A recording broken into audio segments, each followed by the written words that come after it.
kakain na po itay nakahanda na lang bisita ka kay akin sa paglakad pa isa-isa ang pangayon ko dating pati punong katawan ngayon sa iyong kaarawan susubukan ko palitan ang lungkot na nadarama po natin balikan medyo naiinis dahil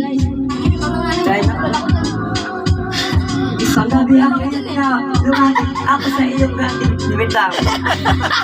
Utang yan, di ko mabasa. sikat ka na! Wait lang. Balik mo, fast forward. Balik. Okay, mga kapos. Lahat sila sumama, nagpapalayo-layo, hindi na pabisita kakain. Bagay mo siya!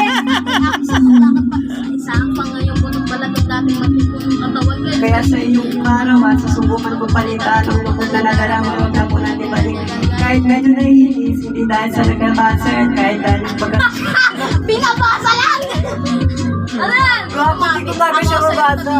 Tumangan. Ating sakto.